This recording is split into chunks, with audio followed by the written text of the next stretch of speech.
You are welcome to today's lesson. We are continuing our discussion on arithmetic progression under series and sequence. And the subtopic for discussion is the nth term of an arithmetic progression. Now note that the nth term is also known as the general term. Nth term means the number of terms. And so the nth term is denoted by UN, where U1 means the first term, U2 means the second term, etc. in that order. So the first four terms can be described as U1, which is the same as A. Remember, we are saying that U1 represents the first term. And when we started our discussion on series and sequence, A was also used to denote the first term. So U1 is equal to A. How do I get the second term? The second term is U2, and that is equal to the first term plus the common difference.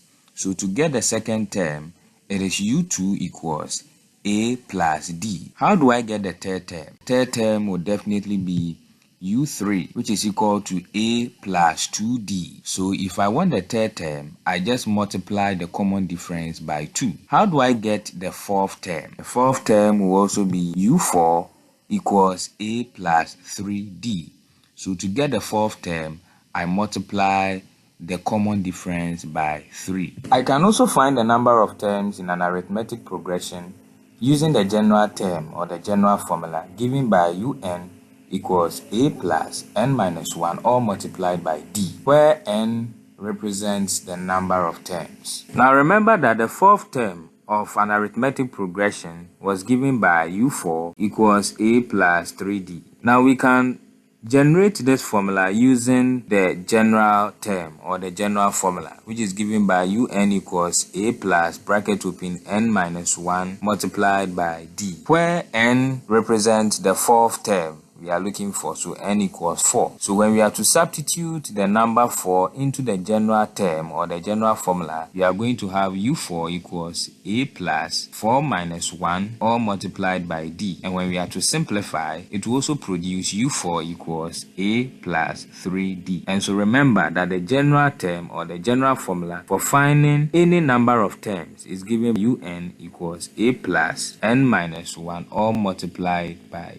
D. Now let's take note. The general formula, which is, or the general term, which is UN equals A plus n minus 1 all multiplied by D, can also be simplified or written as L equals A plus n minus 1 all multiplied by D, where the L represents the last term. So L over here represents the last term we are looking for. Now let's look at an example. In this example, we are to find the 12th term of an arithmetic progression of the form 1, 6, 11, 16. And so in this question, the first term is 1, the second term is 6, third term is 11, fourth term is 16. If we are to continue the sequence, what will be the 12th term? And that is the question we are to answer. Let's take a look at our solution. The sequence of numbers given in the question is 1, 6, 11, and 16. And we are to determine the 12th term, meaning that if we are to continue the sequence, what will be the 12th term? To get the 12th term, we have to apply the formula L equals A plus n minus 1 all multiplied by D, where we said L represents the last term, and the last term we are looking for is the 12th term. So to determine the 12th term, which is the last term, I need to know the value for A. Remember, A represents the first term, N represents the number of terms we are looking for, and that is the 12th term, and D represents the common difference. So A is the first term, which is 1. D represents the common difference, meaning that when we are to subtract the differences between the set of numbers, they must give a common number. And so when we are to perform the subtraction, for instance, 6 minus 1 will produce 5. If we try for other numbers like 11 minus 6, it will also produce the same number 5, which means that the common difference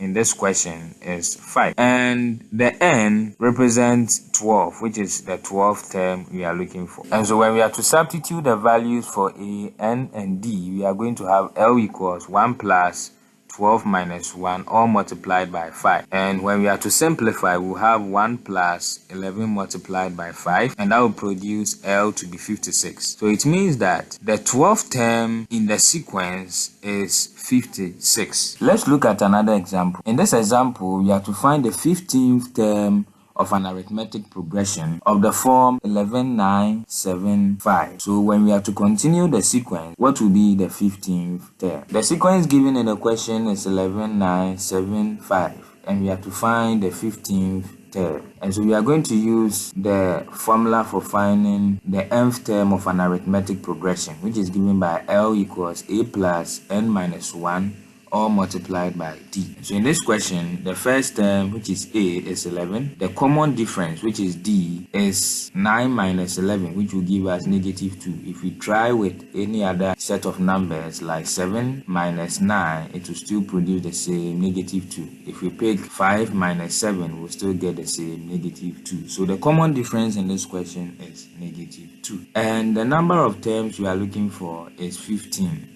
which is the 15th term. And so when we are to substitute our values, we are going to have our last term, which is the 15th term we are looking for, to be L equals 11 plus 15 minus 1, all multiplied by negative 2. And when we are to further simplify, we are going to have 11 plus 14 multiplied by negative 2. And 14 times negative 2 will produce negative 28. And adding it to 11 will give us L to be negative 17. So it means that if we are to continue the sequence, the 15th term will produce the number negative 17. Let's look at our assignment for the lesson. In our assignment, we are to find the 20th term of an arithmetic progression of the form 4, 9, 14, 19. And so when we are to continue the sequence, what will be the 20th term? Thanks for watching and see you in the next lesson.